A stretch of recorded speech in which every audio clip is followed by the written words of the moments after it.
नमस्ते दोस्तों, take x ray के एक और नए धमाकेदार और महाडीप एपिसोड में आपका स्वागत है। पिछले भागों में आपने कंप्यूटर के सारे बड़े बड़े सूरमाओं जैसे प्रोसेसर, रैम, ग्राफिक कार्ड और यहाँ तक कि बायोस की आत्मा का भी पूरा पोस्टमार्टम देख लिया। लेकिन भाई, अब जरा एक ठंडे दिमाग से सोचिए, ये सारे पुर्जे मदरबोर्ड नाम की उस बड़ी सी हरी काली प्लेट पर आकर लग तो जाते हैं, लेकिन इनके बीच का जो आपसी तालमेल है वो कौन संभालता है? ग्राफिक कार्ड इतनी भारी फाइलें प्रोसेसर तक कैसे भेजता है? प्रोसेसर को कैसे पता चलता है कि आपने माउस का बटन दबाया है? मदरबोर्ड पर सिर्फ स्लॉट नहीं होते भाई, उसके ऊपर कुछ ऐसे गुप्त राजा और अदृश्य हाईवे बने होते हैं जिनके बिना आपका करोड़ों का प्रोसेसर भी एक सेकंड में अंधा और बहरा हो जाएगा। आज हम मदरबोर्ड के उन्हीं दो सबसे बड़े छुपे हुए राजाओं यानी chipset, north bridge and south bridge, और डेटा की सुपरफास्ट बुलेट ट्रेन पटरियों यानी पीसीआई लेन्स का ऐसा पोस्टमार्टम करेंगे जो आज तक पूरे इंटरनेट पर किसी ने नहीं किया होगा। आज हम मदरबोर्ड के उन बारीक तांबे के रास्तों के अंदर घुसेंगे और डेटा का असली ट्रैफिक जाम समझेंगे। वीडियो हमेशा की तरह महालंबी और सुपर डिटेल होने वाली है, तो चलिए इस नए रोमांचक सफर को शुरू करते हैं। चलिए सबसे पहले मदरबोर्ड के उन दो छुपे हुए मोहरों को समझते हैं जिन्हें हम चिपसेट कहते हैं। अगर प्रोसेसर इस कंप्यूटर का राजा है, तो चिपसेट इस पूरे साम्राज्य का प्रधानमंत्री है, जो राजा के सारे प्रशासनिक काम संभालता है। पुराने और पारंपरिक मदरबोर्ड्स में इस प्रधानमंत्री के दो हिस्से होते थे, एक को कहते थे नॉर्थ ब्रिज और दूसरे को कहते थे साउथ ब्रिज। इनका नाम नॉर्थ और साउथ इसलिए रखा गया क्योंकि मदरबोर्ड के ऊपर की दिशा को उत्तर, नॉर्थ, और नीचे की दिशा को दक्षिण, साउथ, माना जाता है। प्रोसेसर के बिल्कुल बगल में बैठा होता था नॉर्थ ब्रिज। इसका काम था केवल सबसे वीआईपी और सुपरफास्ट नागरिकों को संभालना, जैसे आपकी रैम और आपका ग्राफिक कार्ड, जीपीयू। चूंकि रैम और जीपीयू को प्रोसेसर से बात करने के लिए बिजली की रफ्तार चाहिए होती है, इसलिए नॉर्थ ब्रिज सीधे उनके बीच एक वीआईपी कॉरिडोर बना देता था।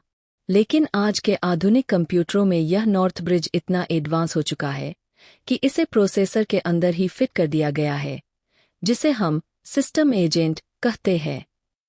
अब बात करते हैं मदरबोर्ड के दूसरे गुप्त राजा की, जो नीचे की तरफ बैठा होता है, यानी साउथ ब्रिज, जिसे आज के आधुनिक मदरबोर्ड्स में पीसीएच प्लेटफॉर्म कंट्रोलर हब कहा जाता है। राजा यानी प्रोसेसर बहुत घमंडी और बिजी होता है। उसके पास छोटे मोटे और सुस्त पुर्जों से बात करने का बिल्कुल समय नहीं होता। जब आप कीबोर्ड का कोई बटन दबाते हैं, माउस हिलाते हैं, यूएसबी पेन ड्राइव लगाते हैं या ऑडियो जैक में हेडफोन ठूसते हैं, तो ये सब बहुत ही धीमी गति से काम करने वाले पुर्जे हैं। अगर प्रोसेसर सीधे इनसे बात करने लगा, तो वो अपना भारी भरकम काम छोड़कर यहीं फंसा रह जाएगा। यहीं पर एंट्री होती है साउथ ब्रिज की। यह साउथ ब्रिज इन सभी सुस्त और छोटे पुर्जों का मसीहा है। यह कीबोर्ड, माउस, हार्ड डिस्क और यूएसबी के सारे डेटा को अपने पास इकट्ठा करता है, उन्हें एक सलीके से पैक करता है और फिर प्रोसेसर के पास ले जाकर कहता है, लो हुजूर, इन सब छोटे पुर्जों का यह डेटा आया है। फुर्सत मिले तो देख लेना। अगर साउथ ब्रिज चिप जल जाए या खराब हो जाए, तो आपका कंप्यूटर ऑन तो हो जाएगा, प्रोसेसर भी गर्म होगा, लेकिन आपका माउस, कीबोर्ड और यूएसबी पोर्ट्स पूरी तरह से मुर्दा हो जाएंगे। चिपसेट के बाद अब बात करते हैं उस चीज की जो मदरबोर्ड पर सबसे महंगी होती है, जिसे हम कहते हैं पीसीआई एक्सप्रेस लेन्स। भाई, इन्हें आप मदरबोर्ड के ऊपर बनी डेटा की सुपरफास्ट बुलेट ट्रेन पटरियां समझ सकते हैं। आपने मदरबोर्ड पर वो लंबे लंबे प्लास्टिक के स्लॉट देखे होंगे जहां ग्राफिक कार्ड या एनवीएमई एसएसडी फिट होती है। इन स्लॉट्स के नीचे तांबे के बारीक तारों की समानांतर पटरियां दौड़ रही होती है। तकनीक की भाषा में इन्हें X1, X4, X8 या X16 कहा जाता है। इस X के आगे लिखे नंबर का मतलब होता है पटरियों की संख्या। अगर कोई छोटा स्लॉट है, जैसे वाईफाई कार्ड के लिए, तो उसे X1 यानी सिर्फ एक पटरी मिलती है, आपकी SSD को X4 यानी 4 पटरियां मिलती है, लेकिन आपके भारी भरकम ग्राफिक कार्ड को पूरा VIP ट्रीटमेंट मिलता है। उसे X16 यानी पूरे 16 तांबे की पटरियों का महाहाईवे मिलता है। इन 16 पटरियों पर एक ही नैनोसेकंड में करोड़ों GB डेटा एक साथ बुलेट ट्रेन की तरह प्रोसेसर के अंदर घुसता है। अगर इनमें से एक भी पटरी या तांबे का तार स्क्रैच हो जाए या टूट जाए, तो आपके ग्राफिक कार्ड का दम घुट जाएगा और वो अपनी पूरी ताकत से परफॉर्म नहीं कर पाएगा। लेकिन कहानी यहाँ भी खत्म नहीं होती भाई।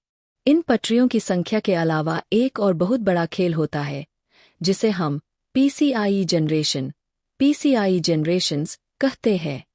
समय के साथ जैसे जैसे गाड़ियां तेज हुईं, वैसे वैसे इन पटरियों की रफ्तार भी दोगुनी की गई। आपने बाजार में सुना होगा PCIe Gen 3, Gen 4 और अब आ चुका है भयंकर Gen 5। इसे बहुत आसान उदाहरण से समझिए। मान लीजिए PCIe Gen 3 एक ऐसी सड़क थी जिस पर गाड़ियां 80 की स्पीड से दौड़ सकती थीं। जब Gen 4 आया तो सड़क की चौड़ाई वही रही, लेकिन पटरियों की तकनीक इतनी एडवांस कर दी गई कि अब गाड़ियां सीधे 160 की स्पीड से यानी दोगुनी रफ्तार से डेटा ले जाने लगीं। और आज का जो लेटेस्ट Gen 5 है, वो तो रफ्तार का शैतान है। वो Gen 4 से भी दोगुना तेज है। यही वजह है कि जब आप एक Gen 5 की SSD को मदरबोर्ड पर लगाते हैं, तो वो एक सेकंड में 14,000 मेगाबाइट डेटा ट्रांसफर कर देती है, यानी पूरी की पूरी 4K फिल्म पलक झपकते ही गायब।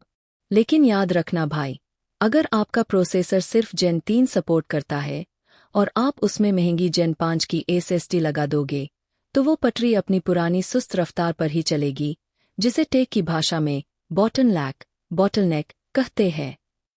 तो दोस्तों, आज आपने अपनी आंखों से मदरबोर्ड के उस छुपे हुए साम्राज्य को देख लिया जिसे अक्सर लोग नजरअंदाज कर देते हैं। अब आपको पता चल चुका है कि नॉर्थ ब्रिज और साउथ ब्रिज के वो गुप्त प्रधानमंत्री कैसे पूरे कंप्यूटर का ट्रैफिक संभालते हैं, और PCIe लेंस की ये बुलेट ट्रेन पटरियां कैसे डेटा को रोशनी की रफ्तार देती है। अब आपको समझ आया होगा कि एक महंगा प्रोसेसर तब तक किसी काम का नहीं है, जब तक मदरबोर्ड का ये चिपसेट साम्राज्य मजबूत न हो। जैसा कि हमारे टेक परिवार का नियम है, हम कंप्यूटर के हार्डवेयर का एक भी कतरा बिना पोस्टमार्टम किए नहीं छोड़ेंगे। तो अगले एपिसोड में हम मदरबोर्ड के उस सबसे नाजुक और वफादार हिस्से पर चाकू चलाएंगे, जिसे हम कहते हैं VRM वोल्टेज रेगुलेटर मॉड्यूल, और उसके छोटे छोटे ड्रम जैसे कैपेसिटर्स। हम देखेंगे कि बिजली घर SMPS से आने वाली भयंकर 12 वोल्ट की बिजली को ये नन्हे पुर्जे कैसे छानकर, साफ करके बिल्कुल शांत 1.2 वोल्ट में बदलकर प्रोसेसर के मुंह में डालते हैं, ताकि प्रोसेसर जलकर खाक न हो जाए। वह बिजली का असली फिल्टर होगा। तो अगर आज अपने भाई की इस महाडीप मेहनत से कुछ भी नया सीखने को मिला हो, तो चैनल को सब्सक्राइब कर लीजिए, वीडियो को लाइक ठोकिए और कमेंट में बताइए कि क्या आपको PCIe लेंस का यह विज्ञान पहले पता था। मिलते हैं अगले कड़क एपिसोड में। तब तक के लिए सीखते रहिए, आगे बढ़ते रहिए। जय हिंद।